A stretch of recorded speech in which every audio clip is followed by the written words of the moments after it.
जय हिंद विद्यार्थियों। आप सभी का स्वागत है मेरे इस YouTube चैनल जय हिंद क्लासेज में।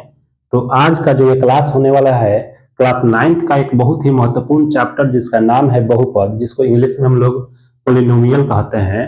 आज हम लोग उसको शुरू करेंगे, बहुत ही बेहतरीन ढंग से इस चैप्टर को शुरू करेंगे, बहुत अच्छे ढंग से आपको समझ में आने वाली है। तो चलिए हम लोग इस चैप्टर को शुरू करते हैं। तो सबसे पहले हम लोग जानेंगे कि बहुपद होता क्या है। बहुपद होता क्या है, देखिए यहाँ डिफिनेशन भी हम लिख दिए हैं कि वह पद जिसे किसी चर के पूर्ण घात के रूप में लिखा गया हो उसे बहुपद कहते हैं। वह पद जिसमें किसी चर के जो घात होता है वह पूर्ण घात होना चाहिए, पूर्ण, पूर्णांक, परिमेय, अपरिमेय, आपने नीचे क्लासों में पढ़ा है, सीखा है। तो किसी पद में जो चर होता है उसका घात हमेशा एक पूर्ण घात होना चाहिए, और पूर्ण संख्याएं जो होती है वो हमेशा धनात्मक होती है। तो कहने का मतलब है कि चर का जो घात होना चाहिए हमेशा एक धनात्मक पूर्णांक होना चाहिए, तब हम उसको बहुपद कहेंगे। देखिए, 8 क्लास में आपने व्यंजक पढ़ा है और यहाँ 9th क्लास में हम लोग बहुपद पढ़ेंगे। तो व्यंजक और बहुपद में एकमात्र फर्क है कि बहुपद का जो घात होता है वह एक धनात्मक पूर्णांक होता है, और जो व्यंजक का घात होता है धनात्मक, ऋणात्मक, कुछ भी हो सकता है। ठीक है, तो यहाँ बहुपद क्या होता है कि वह पद जिसे किसी चर के पूर्ण घात के रूप में लिखा गया हो। बहुपद के चर का घात हमेशा धनात्मक पूर्णांक होता है। जैसे में हम लोग समझेंगे कि 3x² प्लस 5x प्लस 4, यहां पर ध्यान दीजिएगा कि इस बहुपद में यह जो चर x है, x का घात क्या है? 2 है। 2 एक धनात्मक पूर्णांक है। यहाँ चर x है, यहाँ पर कुछ नहीं घात है, तो यहाँ घात 1 है। 1 भी धनात्मक पूर्णांक है। तो चर का घात इन दोनों जगह पर आप देख रहे हैं कि धनात्मक है। तो यदि चर का घात धनात्मक होता है तो उस पद को या उस व्यंजक को हम लोग बहुपद कहेंगे। ठीक है, और यहाँ यह जो बहुपद का उदाहरण है, यहाँ x है, दोनों जगह x है, तो एक ही चर है दोनों में, तो एक चर वाला बहुपद है। यहाँ देख लीजिए 6x एक बहुपद है ये भी, क्योंकि इसका घात क्या है? धनात्मक पूर्णांक है। एक तीसरा उदाहरण देख सकते हैं, 8x³ माइनस 4y²। यहाँ पर देख सकते हैं, यहाँ जो चर x है इसका पावर 3 है, ये भी धनात्मक पूर्णांक है। यहाँ चर y है, इसका घात 2 है, ये 2 भी जो क्या है? धनात्मक पूर्णांक है, इसलिए भी बहुपद है। यदि किसी पद का चर का घात धनात्मक हो तो उसे हम लोग बहुपद बोलेंगे, बहुपद कहेंगे। और यहां देख सकते हैं कि इस बहुपद में 2 चर है, एक चर x है और एक चर y है, तो इस बहुपद को हम 2 चर वाला बहुपद कहेंगे। इसी प्रकार यहां आप देख सकते हैं, यहाँ चर का घात 2 है, यहाँ चर y है जिसका घात 3 है, यहाँ चर t है जिसका घात यहाँ कुछ नहीं है, तो घात 1 होता है। तो यहाँ भी 2, 3, 1 या जो घात है यह धनात्मक पूर्णांक है। तो धनात्मक पूर्णांक है तो ये भी हमारा एक बहुपद हुआ। और एक चीज यहाँ देख सकते हैं कि इसमें कितना चर है? x, y, t, 3 चर है। तो 3 चर है, इसका मतलब है कि यह 3 चर वाला बहुपद है। ठीक है, इसके बाद यहाँ समझा दिए एक चर वाला बहुपद, वह बहुपद जिसमें केवल एक चर हो उसे एक चर वाला बहुपद। इसी प्रकार वह बहुपद जिसमें केवल 2 चर हो उसे 2 चर वाला बहुपद। वह बहुपद जिसमें केवल 3 चर हो उसे 3 चर वाला बहुपद। इसी प्रकार से हम लोग समझ सकते हैं, यह उदाहरण भी हम दे चुके हैं। इसके बाद बहुपद का घात किसे कहते हैं? तो किसी बहुपद के चर के अधिकतम घात को बहुपद का घात कहते हैं। किसी बहुपद के चर का अधिकतम घात, जो चर का अधिकतम घात होता है उसी को हम बहुपद का घात कहते हैं। जैसे यहां समझिए कि 3x² plus 5x⁴ minus 6x plus 2, यहाँ पर देखिए इस चर का घात 2 है, यहाँ x का घात 4 है, यहाँ x का घात 1 है, तो अधिकतम घात यहाँ पर क्या है? 4 है। इस बहुपद में अधिकतम घात, चर का अधिकतम घात 4 है, इसलिए इस बहुपद का घात क्या हो जाएगा? 4 हो जाएगा। इसी प्रकार से आपसे पूछा जाए कि इस बहुपद में बहुपद का घात क्या होगा, तो इसका अधिकतम घात 2 है, तो इस बहुपद का घात 2 हो जाएगा। इस बहुपद में बहुपद का घात क्या होगा? तो यहाँ अधिकतम घात देखिए यहाँ 3 है, तो इसका बहुपद का घात 3 हो जाएगा। ठीक है, अब नोट में कुछ चीजें जानना है कि बहुपद का संकेत क्या होता है। तो यदि कोई चर x वाला बहुपद है तो उसका संकेत px, gx, qx, rx हो सकता है। यदि कोई बहुपद y वाला हो, चर y वाला हो, तो उसका संकेत py, gy, qy, ry, इसी प्रकार से उस y वाला चर का यह संकेत होगा, y वाले चर वाले बहुपद का यह संकेत होगा, और x वाला होगा तो यह होगा। ठीक है, अब हम लोग जो है यहाँ एक चीज ध्यान देना होगा, एक दूसरा नोट है कि कोई बहुपद का पद प्लस या माइनस चिन्हों के साथ जुड़ा होता है। किसी बहुपद का पद जो होता है प्लस और माइनस के साथ जुड़ा होता है। ध्यान देने वाली बात है, जैसे हम एक यहाँ बहुपद लिख दें कि 3x² प्लस 4x प्लस 5, एक बहुपद है, ध्यान दीजिएगा, यहाँ माइनस हम दे देते हैं। तो यहाँ देख सकते हैं कि अगर आपसे पूछा जाए कि इस बहुपद में कितने पद हैं, इस बहुपद में कितने पद हैं, तो पद हमेशा प्लस या माइनस से जुड़ा रहता है। ध्यान दीजिए, एक यह प्लस यहाँ लगा है तो यहाँ एक यह पद यह हुआ, एक दूसरा पद यह हुआ, यह दोनों पद यह प्लस से जुड़ा हुआ है। ठीक है, तो 1 2 3, और यहाँ जो है यह पद एक 5 है जो माइनस से जुड़ा हुआ है, तो इसमें जो है 3 पद हुआ। अब आप यह नहीं कह सकते कि 3 भी एक पद हुआ और x² भी एक पद हुआ, ऐसा नहीं है, क्योंकि इन दोनों के बीच में क्या है, इन दोनों के बीच में यहाँ कुछ नहीं है तो गुना होगा, गुना है। इन दोनों के बीच यहाँ कोई चीज नहीं है, 3 और x² के बीच में यहाँ कुछ नहीं है, तो इसका मतलब है कि गुना है। और गुना के द्वारा कोई पद नहीं जुड़ता है, पद हमेशा प्लस और माइनस के द्वारा जुड़ा रहता है। तो अगर यहाँ गुना है तो इसको हम एक ही पद कहेंगे। ठीक है, इसी प्रकार ये भी एक पद है, और यह माइनस से जुड़ा है 5, ये भी एक पद है। इस प्रकार से इसमें 3 पद हुआ। अब प्रश्न आ जाए कि इसके पद लिखिए, तो पद कैसे लिखेंगे? तो पहला पद ऐसे लिख देंगे, पहला पद क्या है तो 3x² है। इसी प्रकार दूसरा पद प्लस 4x हो जाएगा, तीसरा पद -5 हो जाएगा।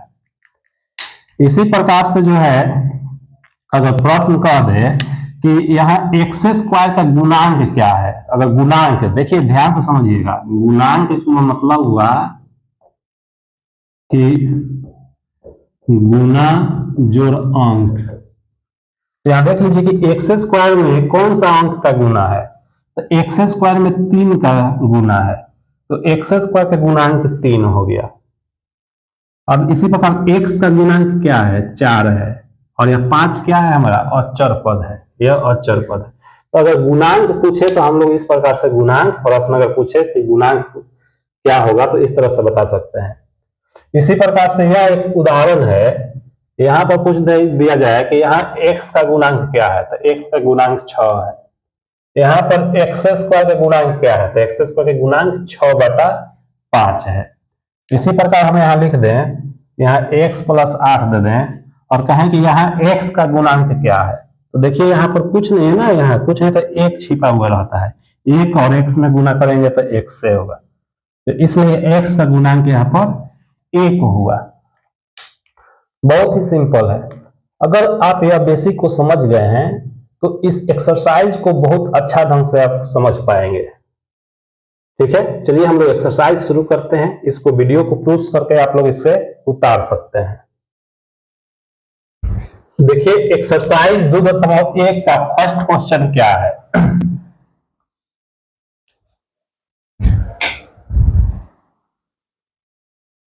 कह रहा है कि निम्नलिखित व्यंजकों में कौन कौन एक चर में बहुपद है और कौन कौन नहीं है, कारण के साथ अपना उत्तर देना है। ध्यान दीजिए, ये जो हमारा यह 5 बहुपद दिया है, इसमें आपको बताना है कि कौन बहुपद एक चर वाला बहुपद है और कौन बहुपद एक चर वाला बहुपद नहीं है, और कारण भी देना है। तो यहां देख सकते हैं 1 नंबर प्रश्न में यहाँ 4x² - 3x + 7, यह जो बहुपद है इसमें यह चर x है, यहाँ भी चर x है, केवल x ही है, इसमें तो y z t दूसरा कोई चर तो नहीं है, केवल x है, यानी इसमें केवल एक ही चर है। इसका मतलब है कि यह एक चर वाला बहुपद है। लिख देंगे कि यह एक चर वाला बहुपद है क्योंकि इसमें केवल एक चर x है। यहां देख लीजिए, यह 2 नंबर प्रश्न कि वाई स्क्वायर प्लस रूट 2 है तो इसमें केवल एक चर y है, ध्यान देना है। और इसका घात 2 है, पूर्णांक है, धनात्मक पूर्णांक है, इसलिए बहुपद है। और एक चर y है, एक चर y है तो यह एक चर वाला बहुपद हुआ। और ध्यान देना, अब 3 नंबर यह बहुपद है ये नहीं है। बहुपद क्यों नहीं है ध्यान दीजिएगा कि यहाँ रूट टी है। अगर हम इस पर से टी पर से रूट हटा दें तो पावर क्या हो जाएगा, 1/2 हो जाएगा। तो ध्यान दिए टी के पावर 1/2 होगा। और टी के पावर 1/2 जो पावर 1/2 है यह पूर्णांक तो है नहीं, यह एक परमीय संख्या है, पूर्णांक नहीं है। और परिभाषा आप जानते हैं कि बहुपद में जो चर होता है उस चर का घात एक धनात्मक पूर्णांक होता है, लेकिन यहाँ जो चर का घात है वह धनात्मक पूर्णांक नहीं है, परमीय है, अतः यह बहुपद ही नहीं है। लिख देंगे यह बहुपद नहीं है। कारण भी देना है, कह रहा है कि कारण के साथ अपना उत्तर देना है, तो इसमें लिख देंगे, कारण देंगे कि यह बहुपद नहीं है क्योंकि इसमें चर का घात धनात्मक पूर्णांक नहीं है। इसके बाद यह 4 नंबर प्रश्न देखिए, यहां तो चर y है और यहां चर y है, तो अगर आप ध्यान नहीं दीजिएगा तो आप कह दीजिए कि दोनों जगह एक ही चर है तो एक चर वाला बहुपद है, लेकिन ध्यान दीजिएगा तो आप पाइएगा कि यह बहुपद नहीं है। कैसे नहीं है बात समझिएगा, यह y है प्लस 2 और यह जो y ऊपर जाएगा, देखिए यहाँ पावर कुछ नहीं तो 1 है। अब यह जब y ऊपर जाएगा तो यह पावर -1 हो जाएगा। आपको पता है कि नीचे का जब ऊपर जाता है तो पावर का चिन्ह बदल जाता है। यहां जब पावर माइनस हो जाएगा तब यह धनात्मक पूर्णांक तो पावर नहीं रहा, यह ऋणात्मक पूर्णांक हो गया, यह धनात्मक नहीं हुआ, अतः यह क्या है, हमारा बहुपद नहीं है। कारण क्या लिखेंगे, क्योंकि यह बहुपद नहीं है क्योंकि यहाँ y का घात धनात्मक पूर्णांक नहीं है। और यहाँ 5 नंबर प्रश्न देखिए, यह तो बहुपद है, यहाँ x का घात 10 है, y का घात 3 है, t का घात 50 है, तो यहाँ जो घात है वह धनात्मक पूर्णांक है, अतः यह बहुपद है। लेकिन प्रश्न हमारा क्या पूछ रहा है, प्रश्न कह रहा है कि कौन कौन एक चर में बहुपद है। और यह 5 नंबर जो प्रश्न आप देख रहे हैं इसमें 3 चर दिया है, x y t, यह 3 चर बहुपद तो है लेकिन एक चर वाला बहुपद नहीं है, 3 चर वाला बहुपद है। अब प्रश्न पूछ रहा है कौन कौन एक चर में बहुपद है और कौन कौन नहीं है, तो केवल हमें एक चर वाला पहचानने के लिए प्रश्न कह रहा है। तो यहां लिख देंगे कि यह एक चर में बहुपद नहीं है क्योंकि इसमें 3 चर है, अतः यह 3 चर वाला बहुपद है। बहुत ही सिंपल है। इस प्रकार से देखिए 2 नंबर प्रश्न है, एक कह रहा है कि निम्नलिखित में से प्रत्येक में एक्स स्क्वायर का गुणांक लिखिए। देखिए इस प्रश्न में एक्स स्क्वायर किस पद में है, यहाँ है, दूसरा पद में है।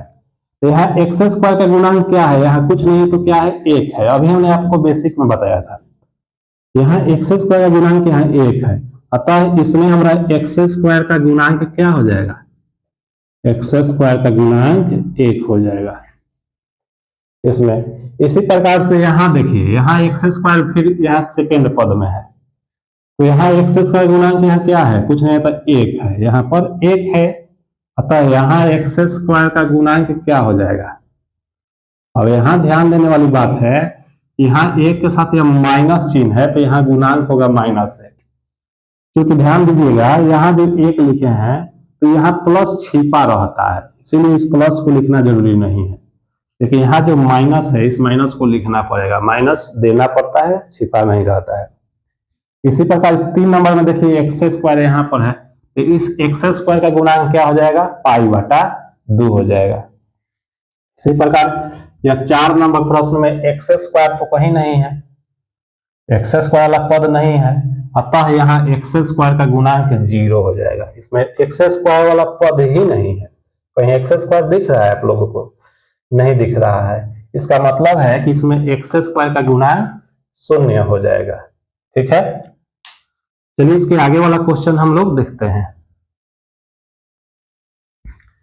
देखिए 3 नंबर जो प्रश्न है कि 35 घात के द्विपद और 100 घात के एक पदी का एक एक उदाहरण दीजिए। बहुत ही आसान है, हमारा 35 घात यानी अधिकतम घात 35 होना चाहिए और 2 पद होना चाहिए। ध्यान दीजिएगा, इसका आंसर हम लोग का क्या होगा कि 35 घात का द्विपद क्या हो जाएगा। तो कुछ भी हम यहाँ x के पावर 35 प्लस x चाहे कुछ भी हम दूसरा पद में लिख सकते हैं। ठीक है, यहाँ देखिए 35 घात है और क्या दो पद है, 2 पद है। इसी प्रकार से इसका आंसर अनंत हो सकता है, अनेकों हो सकता है, अलग अलग कुछ हो सकता है। ठीक है, हमें कोई एक ही उदाहरण देना है, तो एक उदाहरण यह हो गया। अब 100 घात के एक पदी, 100 घात का एक पदी, तो 100 घात का एक पदी क्या हो जाएगा, तो कोई भी हम x के पावर 100 लिख देंगे। 100 घात का एक ही पद, एक पदी चाहिए तो एक ही पद यहां रखेंगे। इस तरह से बहुत सारा हो जाएगा, t के पावर 100, y के पावर 100, इस तरह से बहुत सारा एग्जाम्पल हो जाएगा। अब देखिए 4 नंबर प्रश्न है कि निम्नलिखित बहुपदों में से प्रत्येक बहुपद की घात लिखिए। तो अभी हमने आपको बेसिक बताया था कि किसी बहुपद के चर के अधिकतम घात को बहुपद का घात कहते हैं। ठीक है, तो वही बहुपद का घात बताना है। तो देखिए इस 1 नंबर प्रश्न में यहाँ चर का घात 3 है, यहाँ चर x है जिसका घात 2 है, और यहाँ चर x है जिसका घात 1 है। तो इसमें चर का अधिकतम घात क्या है, 3 है।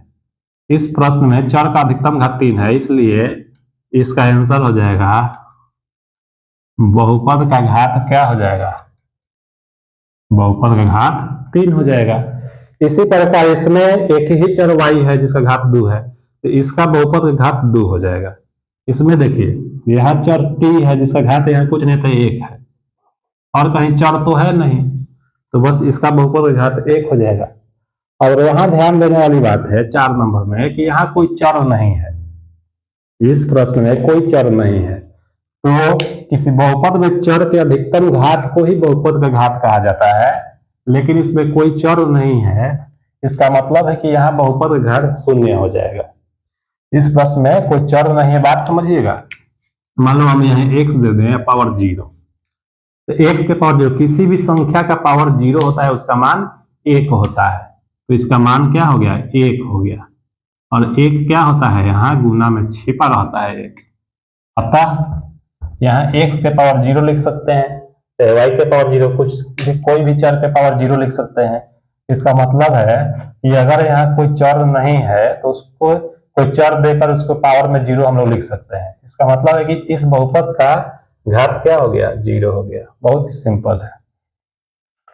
इसके बाद इस एक्सरसाइज का जो है 2.1 का जो है अंतिम क्वेश्चन है, यह हमें बताना है कि निम्नलिखित बहुपदों में कौन कौन बहुपद रैखिक है। रैखिक कहने का मतलब कि एक घात वाला बहुपद को हम रैखिक बहुपद या एक घातीय बहुपद कहते हैं। ध्यान दीजिएगा, एक घात वाला बहुपद को रैखिक बहुपद या एक घातीय बहुपद कहते हैं, और 2 घात वाला बहुपद जिसका अधिकतम घात 2 होता है उसको हम द्विघातीय बहुपद कहते हैं, और जिसका घात 3 होता है अधिकतम उसे त्रिघातीय बहुपद कहते हैं। तो यही बताना है हमें। यहाँ जो यह 7 क्वेश्चन है, इसमें कौन कौन बहुपद एक घातीय है मतलब रैखिक है, कौन कौन बहुपद द्विघातीय है और कौन कौन त्रिघातीय है। तो यहाँ देख सकते हैं कि 1 नंबर इस प्रश्न का अधिकतम घात 2 है, अतः यह द्विघातीय है। यहाँ लिख देंगे कि यह द्विघातीय है। हम आपको बोलकर समझा रहे हैं, आप लोग खुद से इसको सुन करके आंसर लिख लीजिएगा। इसके बाद यहाँ देखिए 2 नंबर प्रश्न में यहाँ पावर 3 है, अधिकतम घात इसका 3 है, अतः यह त्रिघातीय बहुपद है। यह 3 नंबर देखिए यहाँ अधिकतम घात क्या है, 2 है, तो यह द्विघातीय बहुपद है।